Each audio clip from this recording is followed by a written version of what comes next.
Hello বন্ধুরা, তোমরা সবাই কেমন আছো? আশা করছি তোমরা সবাই ভালো আছো। আমিও ভালো আছি তোমাদের ভালোবাসায়, ভগবানের আশীর্বাদে।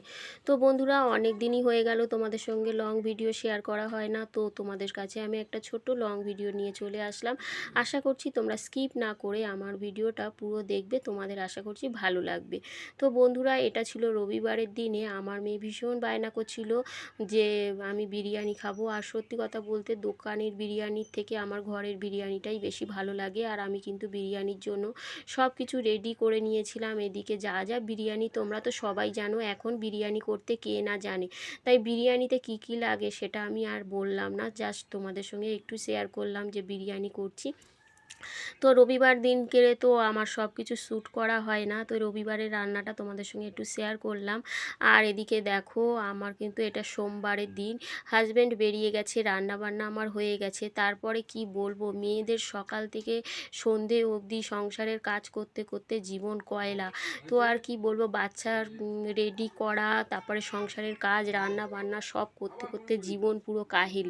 যাই হোক বন্ধুরা, দেখো হাজব্যান্ড চলে যাওয়ার পরে 7টার সময় আমি কিন্তু মেয়ের সব রুটিন দেখে বই খাতা গুছিয়ে মেয়ের সব কিছু গোছাচ্ছিলাম। আর মেয়ে ঘুমাচ্ছিল, মেয়েকে ডাকছিলাম, ওঠো স্কুলে যেতে হবে। তো এদিকে মেয়ের কিন্তু টিফিনে দিয়েছিলাম তোমার কলা আর পেয়ারা, ওয়াটার বোতলে জল। আর মেয়েকে বলছিলাম তাড়াতাড়ি ওঠো, দেখো এখনও ঘুমাচ্ছে। তো তারপরে মেয়েকে তুলে মুখ টুক ধুয়ে জামা কাপড় পরিয়ে রেডি করে বসিয়ে দিয়েছিলাম। আর মেয়ে তো সকালবেলা লেবু দিয়ে ছাতু দিয়ে খাওয়াই, কিন্তু ছাতুটা ছিল না, সেই কারণে মেয়েকে ছোলা আর কিচমিচ খাওয়াবো। আর আমার মেয়ে সকালবেলা বেশি হেভি কিছু খেতে চায় না, বিস্কুটও খেতে চায় না, ভাত ভাত এসব কিছু খেতে চায় না। ও শুধু মুখরোচক জিনিস, কোথায় লুচি, কোথায় পরোটা, কোথায় চাউমিন, কোথায় রোল, এসব। তো যাই হোক, আমি জোর করে একটু ছোলা, একটু কিশমিশ আর 1 গ্লাস জল দিলাম খাওয়ার জন্য। আর আমি কিন্তু ওকে রেডি করাচ্ছিলাম।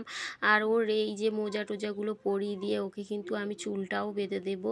কারণ দেখো, চুলের সেরম কিছু হয়নি, তাও কিন্তু বায়না আমার চুল বেঁধে দাও, আমার ক্লিপ দিয়ে দাও, এই সব বায়না। আর কালকে গিয়ে নিজের মানে ওর মানে কি বলবো, বলছে আমাকে ক্লিপ কিনে দাও আমার, তারপরে গার্ডার কিনে দাও। তো আমি কালকে গার্ডার আর ক্লিপ কিনে এনেছিলাম। তারপরে মেয়েকে দেখো চুলটা বেঁধে দিয়ে ওকে কিন্তু রেডি করে তারপরে কিন্তু আমি স্কুলে চলে যাব। আর ওর সঙ্গে আমি বকর বকর করছিলাম। ভীষণ কথা বলে জানো তো আমার মেয়ে, এত বকর বকর করে, আমার মাঝে মধ্যে এত রাগ হয় যে এত কেন বকিস। আমার আর ভালো লাগে না, কারণ আমার তো সারাক্ষণ কাজ করতে হয়, আমার আর বক বক শুনতে ভালো লাগে না। তো যাই হোক বন্ধুরা, তারপরে মেয়েকে তো রেডি করে নিয়েছিলাম, রেডি করে নিয়ে তারপর বলছিলাম এদিকে তাকাও, অনেকেই বলে আমার মেয়েকে দেখবে, তাই মেয়ের মুখটা আমি ভালো করে দেখানোর চেষ্টা করছিলাম। আমার মেয়ের গায়ের রং শ্যামলা, তাই কিন্তু মুখের কাঠিন সুন্দর আছে, আমার কাছে সুন্দর। আর প্রত্যেকটা মায়ের কাছেই তার সন্তান সুন্দর লাগে, সে যতই খারাপ হোক। তো আমার মেয়ে আমার কাছেই ভালো, সে গায়ের রং যতই কালো হোক। তো বন্ধুরা যাই হোক, আমি তো বেরিয়ে পড়েছিলাম মেয়েকে নিয়ে, এবারে স্কুলে যাব। আর আমাদের বাড়ি তো গ্রাম সাইডের দিকে, তোমাদেরকে দেখাচ্ছি চারদিকে সবুজ সবুজ। আর আমার কিন্তু গ্রাম ভালো লাগে। আমার আসল বাড়ি কিন্তু কলকাতায়, গ্রামে নয়। আমার বাড়ি কিন্তু কলকাতায়, যাদবপুর বিজয়গড়ে আমার বাবার বাড়ি। ঠিক আছে, এইখানে কিন্তু আমার মা জায়গা কিনে ঘর বাড়ি বানিয়েছে, এখানেই আমার শ্বশুর বাড়ি, এখানেই আমার বাপের বাড়ি। তো যাই হোক, কপাল দোষে কোনো একটা কারণবশত আমি ভাড়া ঘরেতে থাকি। দেখতেই পাচ্ছ কত সুন্দর রাস্তাঘাট, গ্রাম, পুকুর, ওখানে সানের পুকুর। তারপর রাস্তা দিয়ে বেরিয়ে পড়েছিলাম, টোটো আসতে দেরি করছিল, একটু হাঁটছিলাম, কারণ আমার দেরিও হয়ে গেছিলো, টোটোও আসছিল না। তারপরে অনেক পরে টোটো এসেছে, তারপরে কিন্তু স্কুলে আমি গেছি। স্কুলে গিয়ে আমার প্রার্থনা হয়ে গেছিলো, মেয়ের টাইম মতো আমি স্কুলে পৌঁছাতে পারলাম না। সকালবেলা এত কিছু করা আমার পক্ষে সম্ভব হয়ে ওঠে না। হাজব্যান্ডের রান্না, টিফিন গোছানো সব কিছু নিয়ে যেন আমি হাঁপিয়ে উঠি, এতটা তাড়াতাড়ি সব কিছু আমি করতে পারি না। তারপরেও আমার ফোনে অনেক কাজ করতে হয়। তো বন্ধুরা দেখো, মেয়েকে নিয়ে স্কুলে যাচ্ছি, আমার মেয়ের স্কুলের সামনে আমি চলে এসেছি। আমার মেয়ের স্কুলটা হচ্ছে বাংলা ইংলিশ মিডিয়াম, মানে দুটোই হয়, বাংলাও হয় ইংলিশও হয়। তো এটা হলো প্রাইভেট স্কুল। যাই হোক, প্রার্থনা তো হয়েই গেছিলো, অনেক গার্জেনরাই দাঁড়িয়েছিল, অনেক বাচ্চারাই লেট করে এসেছিলো, তার সঙ্গে আমার মেয়েও লেট করে এসেছিলো। আর এই সবুজ কালারের ব্যাগ আমার মেয়ে যাচ্ছে নিয়ে, আর আমি কিছুটা ক্যামেরা বন্দি করলাম, আর ভেতরে প্রবেশ করাটাও মেয়েকে একটু ক্যামেরা বন্দি করে নিলাম, দেখছিলাম আমার মেয়ে কোথায় বসছিল। তো দেখো আমার মেয়ে কিন্তু শেষ পর্যন্ত ওই জায়গাটায় বেছে নিল, আর বন্ধুদের সঙ্গে কী কথা বলছিল।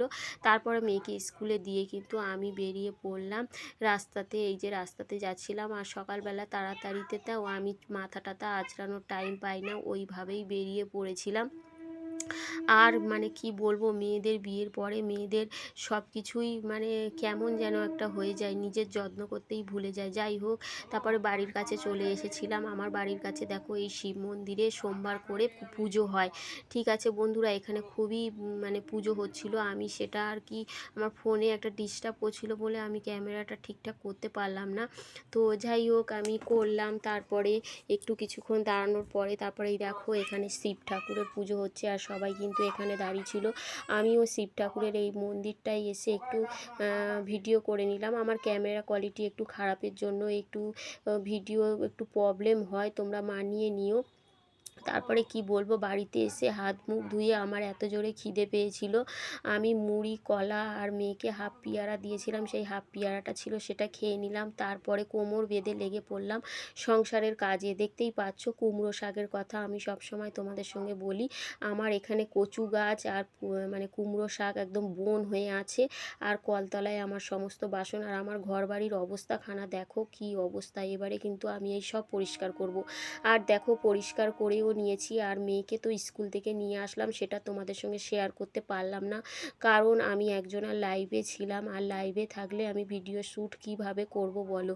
তো তারপরে দেখো এই জায়গাটা আমি ভাড়া থাকি, এখানে 5টা ঘর আছে, আর এই যে বাইরেটা তোমাদের দেখালাম। আর আমার ঘরটা কিন্তু এখন মোটামুটি পরিষ্কার, সকালবেলা তোমরা দেখেছো কতটা নোংরা ছিল। আর এই দেখো খাতা, এখানে আমি কার ভিডিও দেখি সব লিখে রাখি, আর কি কি গানের ভিডিও বানাবো সেটাও আমি লিখি। আমার ছোট্ট রান্নাঘরের সঙ্গে তোমাদের পরিচয় করিয়ে দিলাম, পরিচয় না মানে আমার ছোট্ট রান্নাঘর, আমি সেটা তোমাদের সঙ্গে শেয়ার করলাম। তো বন্ধুরা, আমার ঘর ছোট্ট ঘর, একটা ঘর একটা বারান্দা, আমার ঘরের মধ্যে কত জিনিস তোমরা দেখো। এটা আমার ঠাকুর ঘর, এখানে শোকেস, মানে এই ঘরের মধ্যে একদমই জায়গা নেই। তো যাই হোক বন্ধুরা, অনেক কষ্ট করে থাকি, আর রাত্রির বেলা আমি যে জায়গাটায় বসে লাইভ করি সেই জায়গাটা হলো এই যে, আর এই একটা চেয়ারের মধ্যেই বসে আর এই পর্দাটা ফেলে আমি লাইভ করি, তোমরা দেখেছো। তো আমার ভিডিওটা কেমন লাগলো, আশা করছি ভালো লাগলো। সঙ্গে থেকো, পাশে থেকো, টাটা।